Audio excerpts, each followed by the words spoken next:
বৰ্তমানৰ শাসিত চৰকাৰখনৰ কেন্দ্ৰীয় মন্ত্ৰী আৰু এসময়ৰ মুখ্যমন্ত্ৰী সৰ্বানন্দ সোণোৱালদেৱে আধাৰশিলা স্থাপন কৰা এটা 19 কোটি টকাৰ প্ৰকল্প আৰু যিটো প্ৰকল্পই আজিৰ দিনত আচলতে ধ্বংসৰ মুখলৈ গতি কৰিছে আৰু মই আছোঁ বৰ্তমান সেই প্ৰকল্পটোৰ সন্মুখত।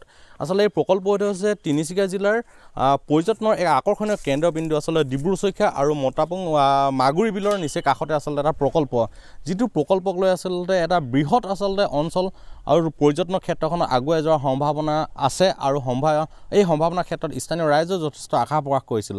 আৰু মাগুৰী বিলৰ নিচে কাষতে এই প্ৰকল্পটো নিৰ্মাণ কৰিছিল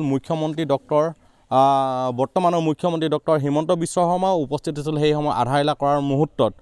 আৰু সেই সময়ৰ মুখ্যমন্ত্ৰী সৰ্বানন্দ সোণোৱালদেৱে আধাৰশিলা স্থাপন কৰিছিল এই প্ৰকল্পটো।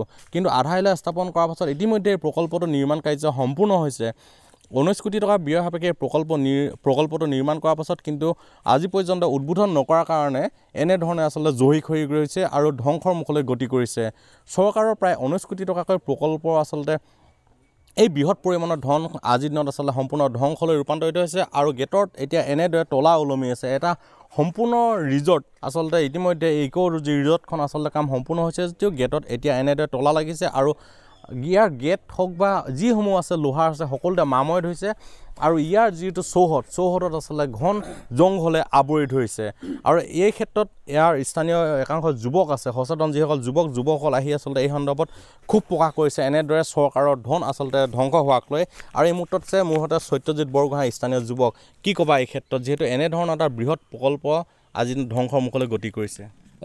অতিকৈ দুৰ্ভাগ্যজনক বিষয়, যিহেতু কেন্দ্ৰীয় চৰকাৰ আৰু ৰাজ্য চৰকাৰ পুঁজিৰে নিৰ্মিত এটা বিশাল প্ৰকল্প, টুৰিজিমৰ ক্ষেত্ৰত নতুন নগাঁও গাঁওখনিৰ কাৰণে এটা বিশাল প্ৰকল্প আমি সকলোৱে আদৰণি জনাইছিলোঁ।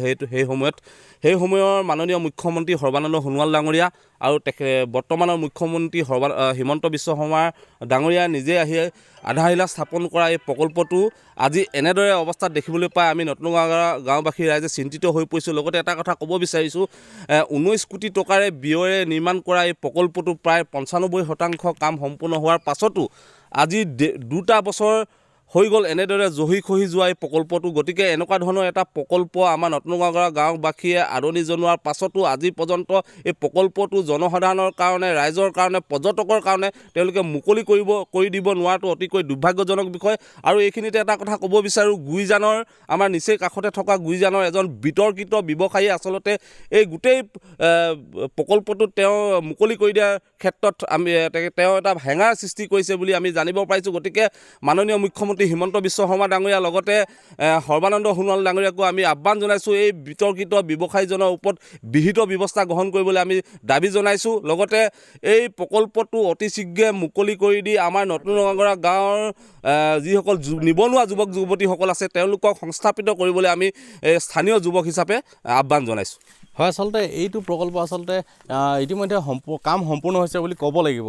প্ৰকল্পটো নিৰ্মাণ কাৰ্যৰ কাম সম্পূৰ্ণ হৈছে যদি আচলতে এজন বিশেষ ব্যক্তিয়ে আচলতে আইনৰ ওচৰত দ্বাৰস্থ হোৱাৰ বাবে আচলতে আইনৰ ক্ষেত্ৰত কিছু বাধা ৰোৱাৰ বাবে আজিৰ দিনত এই প্ৰকল্পটোৰ উদ্বোধন কৰিব পৰা নাই। আৰু সেইকাৰণে স্থানীয় লোকসকলে, সচেতন যুৱকসকলে আহ্বান জনাইছে যে এই ক্ষেত্ৰত চৰকাৰে আচলতে হস্তক্ষেপ কৰি এই প্ৰকল্পটো অতি সোনকালে শুভ উদ্বোধন কৰিবলৈ, অন্যথা চৰকাৰৰ প্ৰায় 19 কোটি টকাকৈ আচলতে ধ্বংসৰ গ্ৰাহলৈ গতি কৰিছে। আৰু এই ধ্বংসৰ গ্ৰাহলৈ গতি কৰাৰ কাৰণে আচলতে স্থানীয় লোকসকলে দুখ প্ৰকাশ কৰিছে আৰু অতি সোনকালে এই ক্ষেত্ৰত বিহিত ব্যৱস্থা গ্ৰহণ কৰিবলৈ চৰকাৰলৈ আহ্বান জনাইছে গুইজান তথা নতুন ৰঙাগড়াবাসীৰ সচেতন ৰাইজে।